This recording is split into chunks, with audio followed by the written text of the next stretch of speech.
Vamos lá, gente, agora aqui na página 23, né? Ainda na aula de educação cristã. Nós falamos primeiramente no 3.1 a palavra de Deus, agora vamos falar sobre o Espírito Santo. Onde entra o Espírito Santo nessa questão da educação cristã? Temos aí a letra A, na página 26, que fala que o Espírito Santo atua no ministério espiritual. E diz aqui o autor que uma das características do ministério do ensino é que ele é um ministério no poder e na unção do Espírito Santo.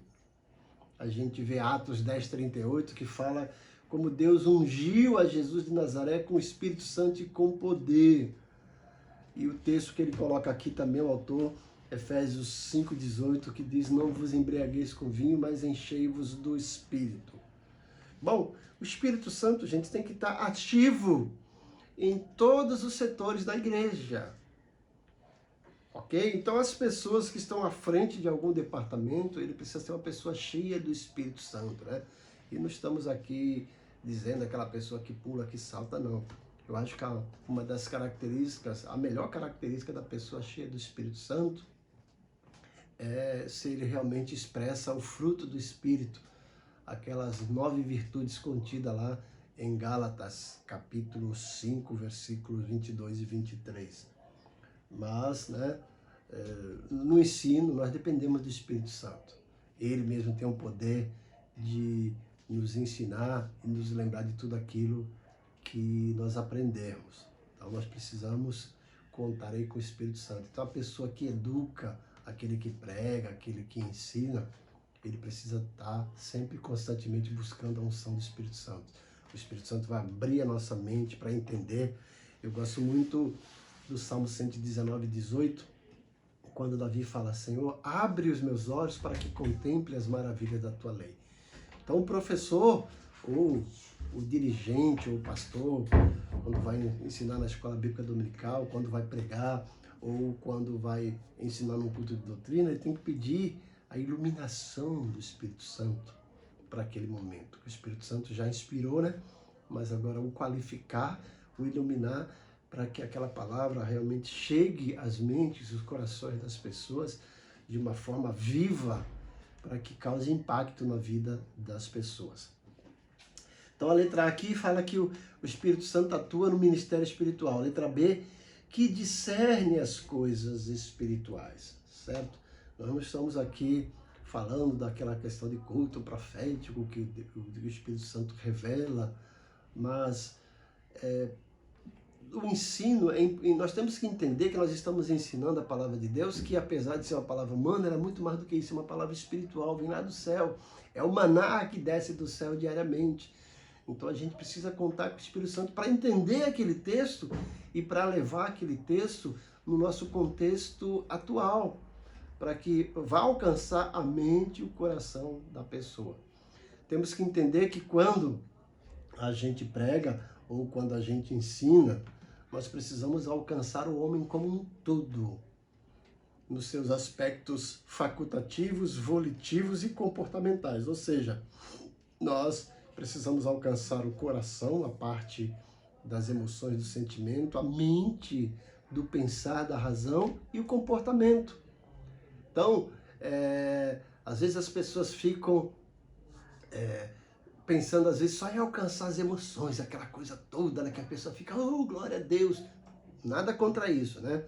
Mas muito mais do que emoção, o ensino, ele deve alcançar primeiramente a razão.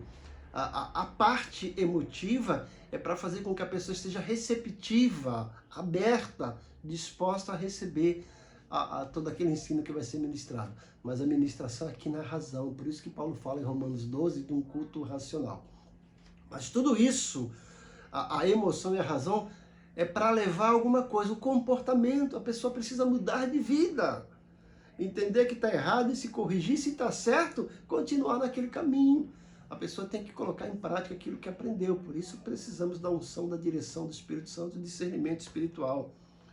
O apóstolo Paulo fala em Filipenses 4:9, é um texto fantástico.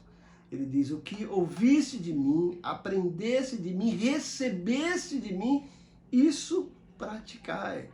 Então, o alvo do ensino bíblico é fazer com que a pessoa pratique, que aplique, coloque aquilo na sua vida.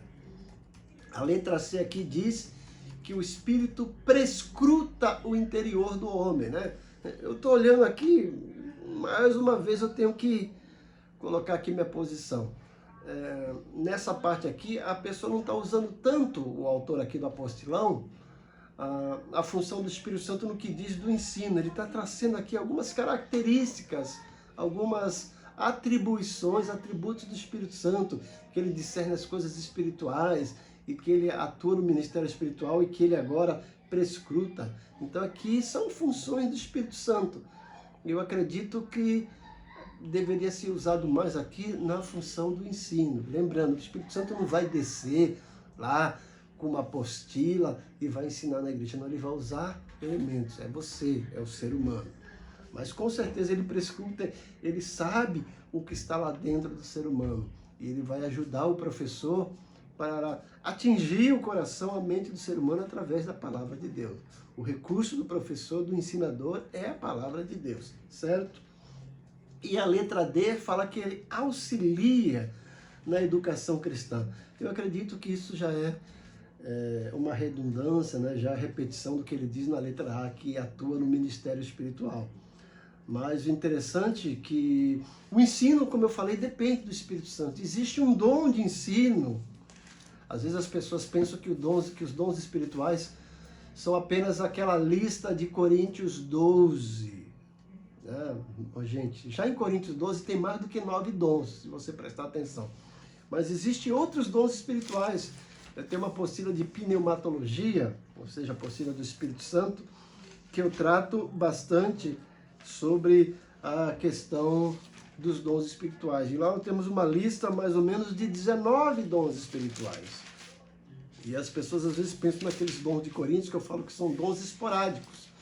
A pessoa não vive o dia todo falando em língua, não vive o dia todo profetizando, não vive o dia todo curando, certo? Não vive o dia todo interpretando.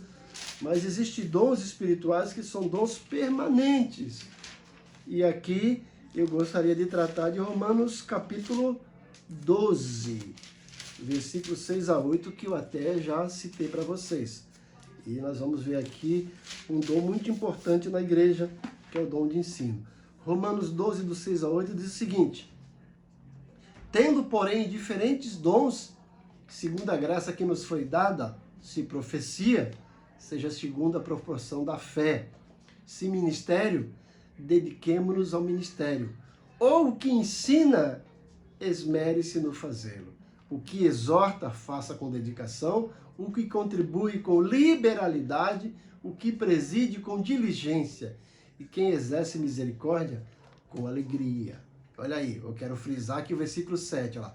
O que ensina, esmere-se no fazê-lo. Então, o que Paulo está querendo dizer? Que existe o dom de ensino na igreja. Então, existe aquela pessoa que tem um dom de ensinar. É algo que está dentro de mim, por exemplo. Eu gosto mais de ensinar. Então, é um dom espiritual. E a pessoa precisa, como diz aqui, se esmerar, se preparar, se desenvolver. Então, é fundamental que a igreja invista nessas pessoas que realmente têm um dom de ensino. Seria interessante a pessoa mandar esses professores para reciclagem, para congresso, para seminários, fazer um seminário bíblico, se preparar para ensinar. Porque o professor, antes de ensinar, ele tem que aprender. E ele tem que ensinar ele mesmo, ele tem que se preparar. Então é importante isso, certo? Então, recapitulando o que nós aprendemos até agora, vimos o papel da palavra, vimos agora o papel do Espírito Santo, né? Mais tarde falaremos sobre o item 3, que é a oração, que ainda está na página 26, ok?